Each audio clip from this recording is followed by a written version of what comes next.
തിരുവനന്തപുരം ഇടപ്പഴഞ്ഞിയിൽ ഒരു ദിവസം പോലും ഉപയോഗിക്കാത്ത കോർപ്പറേഷന്റെ ഒരു മത്സ്യ മാർക്കറ്റ്.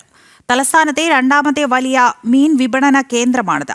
മറ്റു ജില്ലകളിലും സംസ്ഥാനങ്ങളിലും നിന്നുമുള്ള മീനിന്റെ മൊത്ത കച്ചവട കേന്ദ്രമാണ് ഇടപ്പഴഞ്ഞിയിലെ ഈ മത്സ്യ മാർക്കറ്റ്.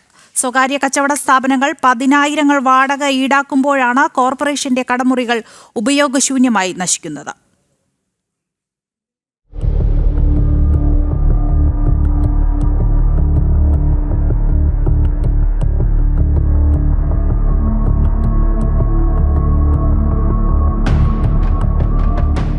ഓരോ ഭരണസമിതികളുടെയും കാലത്ത് ലക്ഷങ്ങൾ മുടക്കി നവീകരിക്കും. ഒരു ദിവസം പോലും ഉപയോഗിക്കാതെ പിന്നീട് പൂട്ടിയിടും.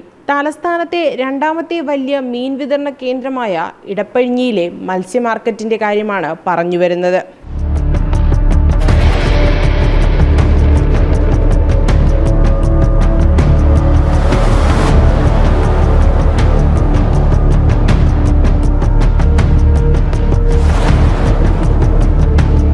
ഫണ്ട് ചെലവഴിക്കുന്നതിൽ റെക്കോർഡ് നേട്ടമാണ്.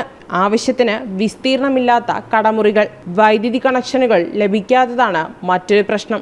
മറ്റു ജില്ലകളിലും സംസ്ഥാനങ്ങളിലും നിന്നുള്ള മീനിന്റെ മൊത്ത കച്ചവട കേന്ദ്രമാണ് ഇടപ്പഴിഞ്ഞിയിലെ ഈ മാർക്കറ്റ്. പൊതുജനങ്ങൾക്ക് ഗുണമേന്മയുള്ള മീൻ ലഭ്യമാക്കുക എന്ന ലക്ഷ്യത്തോടെയാണ് മാർക്കറ്റിന്റെ അടിസ്ഥാന സൗകര്യ വികസനം കോർപ്പറേഷൻ ഏറ്റെടുത്തത്.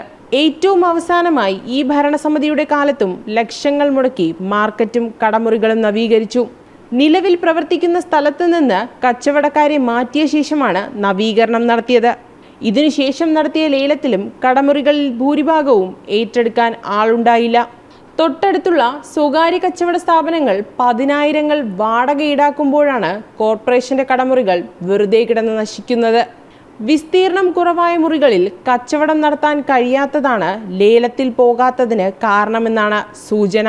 നവീകരണം പൂർത്തിയായി മാസങ്ങൾ പിന്നിട്ടിട്ടും വെള്ളം, വൈദ്യുതി കണക്ഷനുകൾ നേടാത്തത് കോർപ്പറേഷന്റെ അനാസ്ഥയ്ക്ക് ഉദാഹരണമാണ്.